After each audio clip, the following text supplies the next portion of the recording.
Hello and welcome back to our color theory acrylic painting.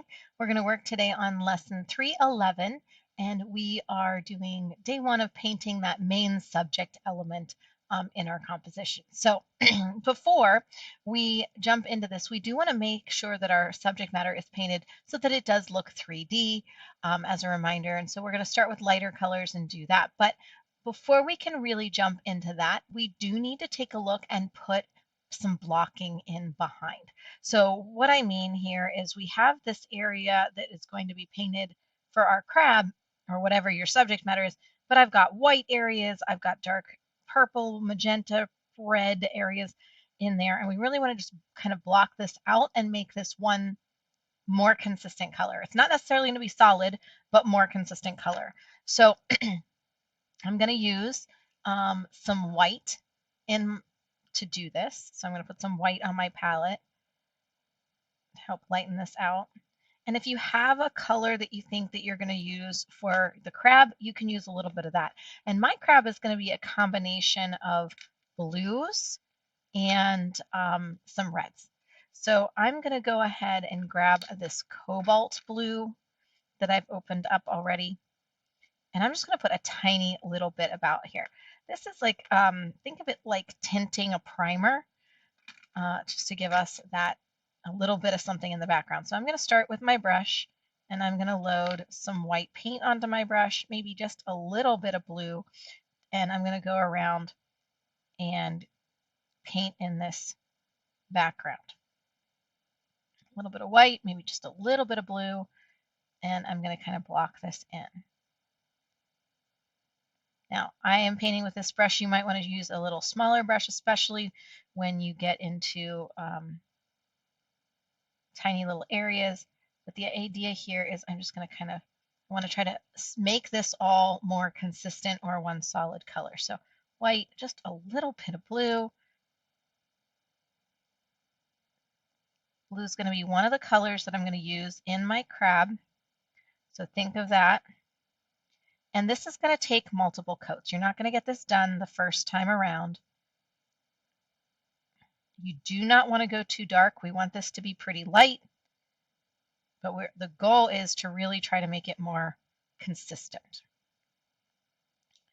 And that's really about it. I'm going to do this main part of the crab, and I'm going to go out and paint all of the little sub areas as well.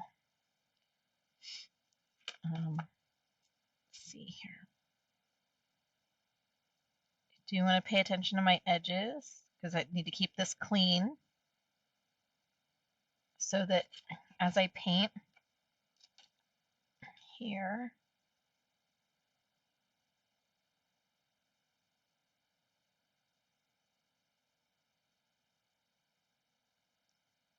when I go to add my next color, I don't want to have to kind of cover an area that it wasn't intended to be painted, if that makes sense. So I still want to pay attention to my edges here. I'm using a lot of white and just a little bit of that blue or that whatever that color is to kind of block in this space. So now that I have that main body, you can definitely tell that it's not solid. You can still see through that. I will come back and add to that later. I'm going to go ahead and do the same thing with all of these other parts of this project. So come up and do his claws. Again, there's like that red section there that I'm trying to block in and make the same as that white area or that yellow area.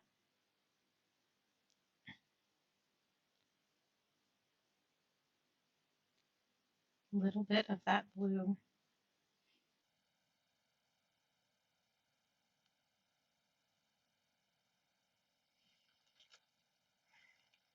And I'm going to cover over top of details, like I went over top of the face, the mouth, the little.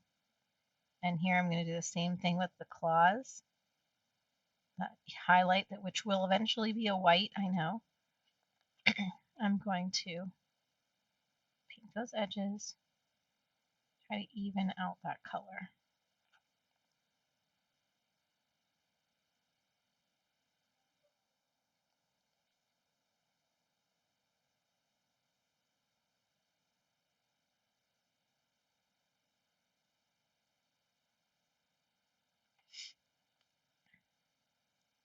Same thing with all of these other pieces.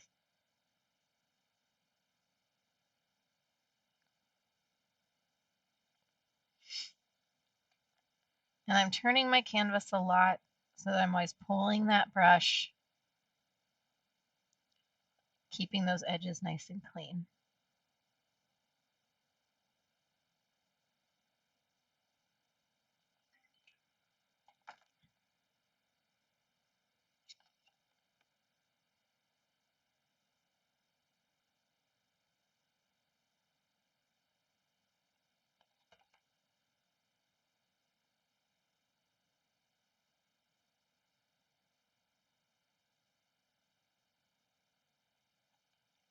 There, I did a couple of sections, the bottom part. I'll come back and do this top edge.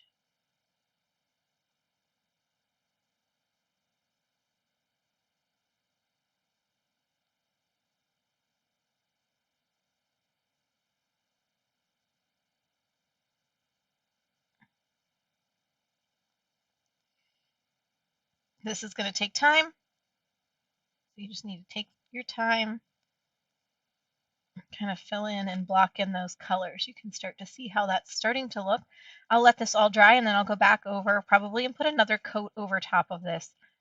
If you have a hair dryer and you get done, you can certainly use the hair dryer to quickly dry your project so that you can get back to that second coat. But you do not want to paint if it's wet. You don't want to paint over top of it because, well, it'll act like an eraser and it'll start to pull that paint right back off. So I'm just going to go back in.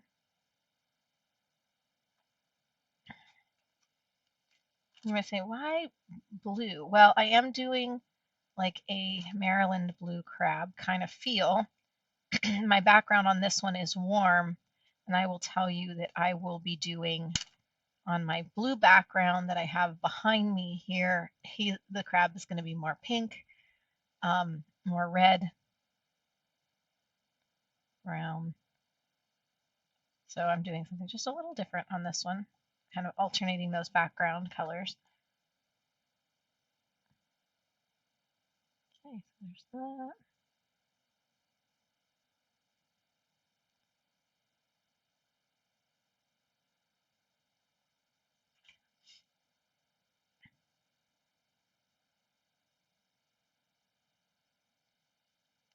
And I probably will speed up this video so you're not watching this entire process in real time.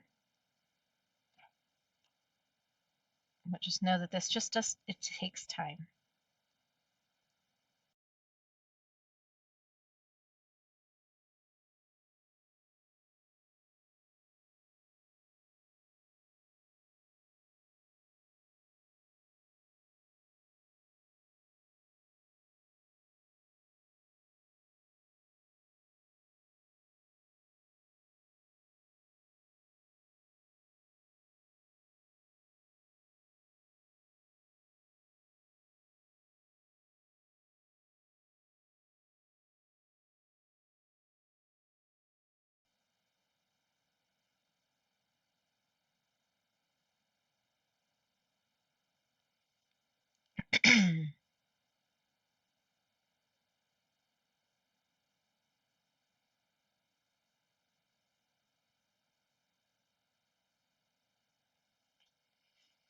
Okay, so that's coat number one. Again, it's blocked in. It's a little more consistent is the goal. And then so I'm going to let that dry and then I'm going to start going back over it. Actually, this body part is dry. So I can take my hair dryer just a little bit and dry off some of those other areas I just did so that I don't smear them. The eyes are especially where I was just working, so I'm just put a little bit of heat on them. Dry them up a little bit. If I tried to paint over them, it would act like an eraser and it would just pull that bottom layer out. So I'm just going to put a little bit of heat, dry that up a little bit. Okay, so now, still going to stay away from those eyes, but this is definitely dry enough that I can come back in. And I'm just going to go and do it all over again. Another round two. But you're going to notice that with round two, Again, it's starting to cover out a lot better. It's not ever going to be 100%, and that's okay because we're going to paint it. And that's part of painting it. But you can see how that's starting to be now one color as opposed to what I had on this other side that is looking more transparent, where we can see through all of that. So get this blocked in here nicely. And then the next step will be to add color and make this look 3D. Okay, I'm going to go ahead and end our video at this point, and then you can check out the finished example video or photos, because all I'm doing is going back over it and painting it again with mostly white, a little bit of that base color, blue, whatever color you want to use to try to even out that tone.